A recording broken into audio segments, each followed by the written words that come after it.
Yun, magandang umaga uli. Mga citizens of the Republic of the Philippines. So, kumusta? Tuloy natin yung kuro-kuro, no? So, ang punto ko kanina, no, is pasensya na, natagalan ha kasi may nilakad pa. Ang punto ko kanina is this. When you see the interaction, no, you see the interaction of our congressman to the President Duterte. Now, my point is this. Sara, no, Vice President Sara went to the Quadcom as well to give support to his father, the ex-president. No, where did she came from? The VP came from the Senate hearing. No, the Senate hearing for the OVP budget. No, and I think if I'm not mistaken, the hearing only took maybe around, let's say, around 10 to 15 minutes maybe, or 10 minutes maybe, then plus the picture taking, etc. Meaning, the OVP budget in the Senate plenary just took that short. So, if I would equate it in the whole scheme of things, in the Senate, it's more of, I would not say pro Duterte, but in the Senate, there's no, less restraint for the Dutertes, no, as compared to the House of Representatives.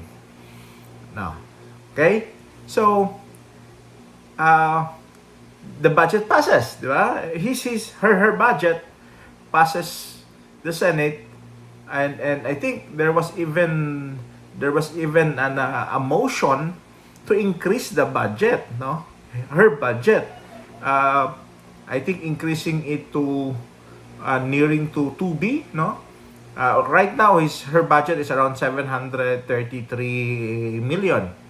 Now, there was a motion to increase that budget to 2B, 2 billion, or even go back to the original budget of 2.3, no? 2.3 billion. It's again, it's not really, how to call it, hindi naman katakataka na mangyayari yun sa Senate, because also in the Senate, the Dutertes have their allies, no? Specifically, they have three allies there, no? Senator Robin Hood Padilla, Senator Bongo, and Senator Bato de la Rosa. And also, there are still considered allies, technically allies, the likes of the Villars, which is the son and the mother. Then you have still the Senator Tolentino, even though he went out of PDP, but still, that's he is still an ally, I suppose, to the Dutertes. And it shows there, no? It shows during the budget hearing and even the picture taking. The only missing there, if I'm not mistaken, is Senator Risa. I mean, I suppose she was not there, or she was not there because there was no objection to the budget, no? So I suppose she was not there, and the rest of the senators are there, and they even shook hands with the vice president. So maybe because of courtesy and respect, no? So but I mean, because of that, her time from the Senate, he went to the HOR, and but again, this is just situational. No, this is situational because I am in the assumption that there is an underlying reason behind, no, behind the hoopla. No, I'm not saying that uh,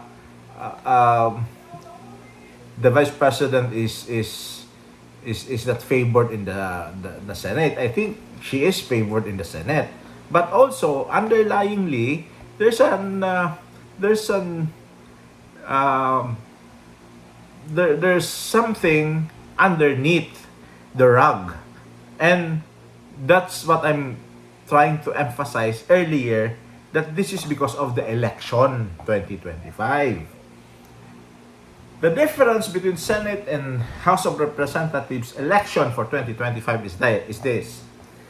The Senate, it's a national thing. No, it's a national thing for the Senate. They are voted nationally from Region 1 to 13, Barm, Car, Caraga, no? And on the other hand, the House of Representatives, the congressmen, are voted in their districts or in their region or in their area of responsibility. So meaning, holistically, the Senate is across all in the Philippines. Well, for the congressman, it's only per area. Okay? Now, it is imperative for the senators to be good to everybody. Did you get my point? They should be good to everybody. Because during election time and during the campaign, prior to election, the campaign period, they will be going to these different areas. So, there would be the dealings and the willings and the consensus amongst these politicians trying to get the support, right? So, that holds true with the situation right now. They cannot afford to make some issues with the vice president, I mean the senators. They cannot afford. They cannot. Why? They would lose the vote in the Mindanao area. Technically, they would lose that vote in Mindanao area and maybe parts of Visayas and the DDS of across the Philippines. Di ba?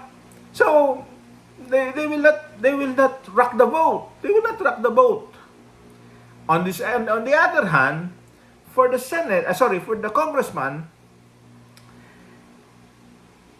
some are viewing this as, again, future. Okay? Because again, going back to the Senate, the senators, holistically, so they will be voted nationally. But even if they are not how do you call it, an ally or a near ally to the vice president, or at least to the Dutertes. But the advantage there is that for Senate, you will be selecting 12 senators in this coming election. 12. So, chances are, spread over the province of the Philippines, they might lose some areas that is pro-Duterte, but they might win some areas that is anti-Duterte.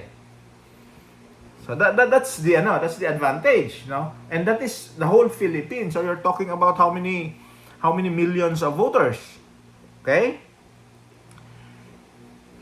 But for the congressman and congresswoman, it's per area. So you're looking at a small size as compared to the senators, small size of voters as compared to the senators. In that way, there is bigger chance of disaster if you cannot play your card rights for the Senate, for the congressman and congresswoman. They have to play their cards right, because if, for example, if the voter, let's say, for purpose of just for easier computation, if one congressional district is, let's say, 100,000. Let's say, just put a number, 100,000. Okay? 100,000 voters. And let's say, maybe 20%. Let's say, just 20% is already pro-Duterte. So, if you are considered to be anti-Duterte, the congressman, current congressman, incumbent congressman, considered to be anti-Duterte, part of the current, how do you call it, the current house right now. So, you are already losing a clear 20,000 of the 100,000. 20,000 voters already because they are surely to vote against you. Right?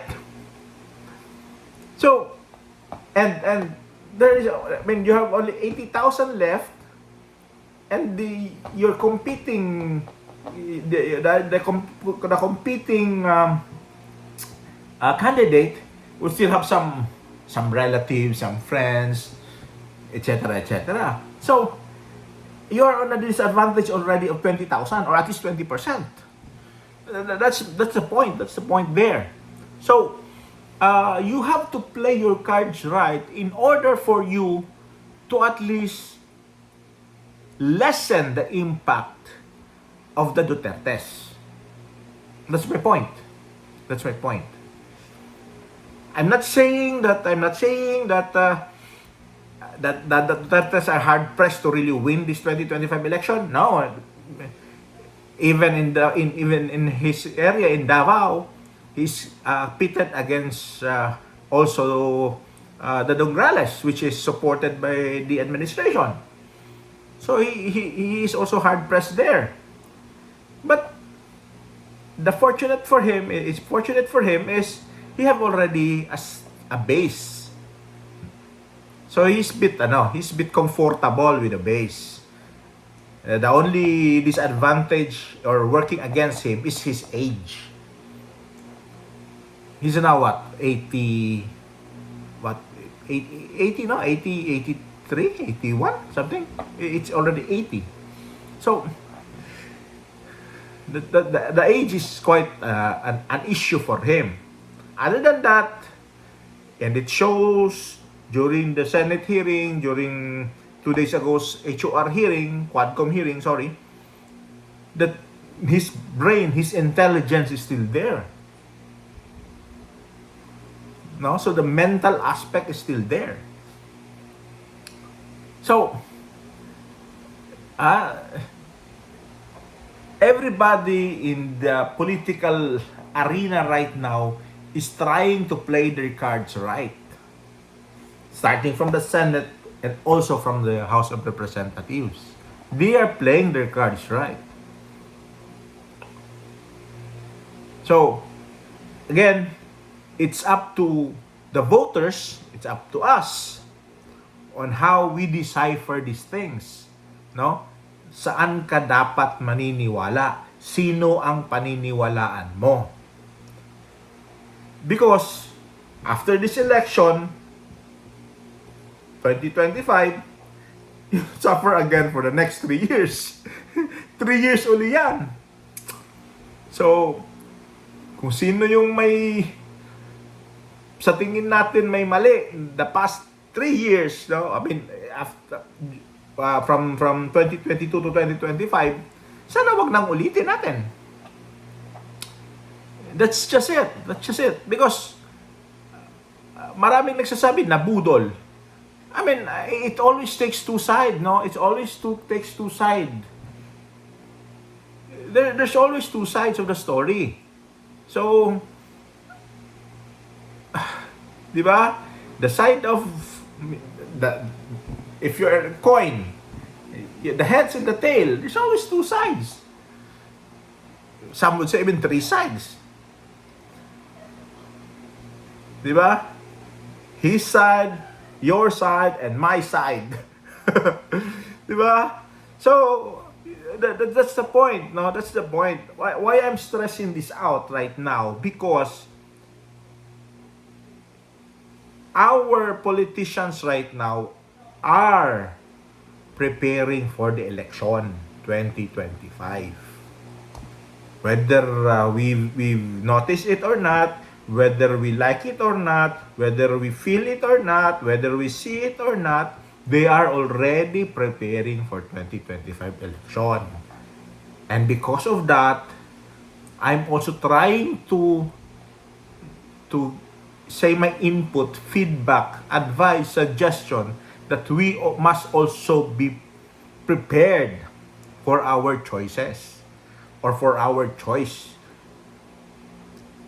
on whom we should be voting. Senators, congressman, governor, mayor, councilors, board members. Because that's the only time that you have the power. So the power to elect. After that, you don't have any power anymore. That's the reality. It's the reality. That's the only time that you have the power to elect. After that, gone. And you wait another 3 years for that power to come back. Sorry guys, that's the hard reality. And that's the hard fact. So be careful. Think twice, thrice, a lot of times, 1,000 times on whom you will be voting. Because, uulit-ulitin ko, they are already preparing for the election. No, these politicians are preparing already for their future. So, before, and that's the problem of Filipinos, generally, I'm not saying all, generally, we have a very short memory loss. Diba? Akala natin, ay, nagbago na. Nagbago na sila. Bumait na. Naging pro na.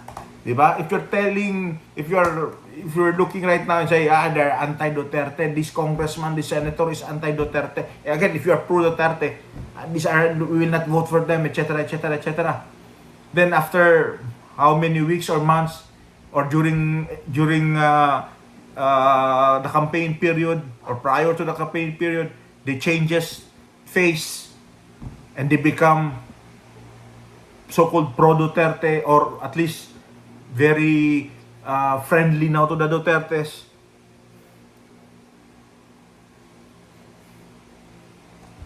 Do you think that's really fair? Because again, maybe you are being fooled. We are being played around just for them to stay in power. I'm stating across all politicians.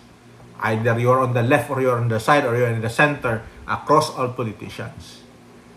Because politicians are politicians. They would like to play on our emotions. Because Filipinos, majority, I'm not saying all, majority of the Filipinos vote via their emotions, senses and emotions, not really via this. Ay, iboboto ko siya kasi ay gusto ko siya. 'Di ba? You vote via your emotion. I would not name names, no, in terms of who to vote, no. I mean, who is currently sitting right now that was voted by emotions. But there are quite a lot. Gusto ko dahil, ay, magaling sa ano, etc., etc. It should not be the case. Because these politicians will be running our country. And you now are seeing that in the Quadcom and in the Senate. How they try to manipulate to their advantage. It's not really to the people's advantage, it's to their advantage. But because we like to dwell on entertainment, so that's it. we are happy to be entertained by the sarsuela of the Philippine politics. So yeah, that's the totally the first point. I mean, the holistically the point that I was trying to make in the first one. Okay, I'll I'll I'll I'll give you my second part, my point number two. Uh, Maybe later today, no, or maybe early tomorrow. So because it's quite already, I mean, just arrived, so I just have to finish my one point, my first point, diba? So again, guys, if you reach to this point, please like and share and follow my channel, please, so that we can have an interactive discussion, unhealthy discussion, no, a healthy and interactive discussion. Discussion for our good, no, for the good of the Filipino people. So again, guys, thank you. God bless. Have a nice day. Ciao. Let Nick out.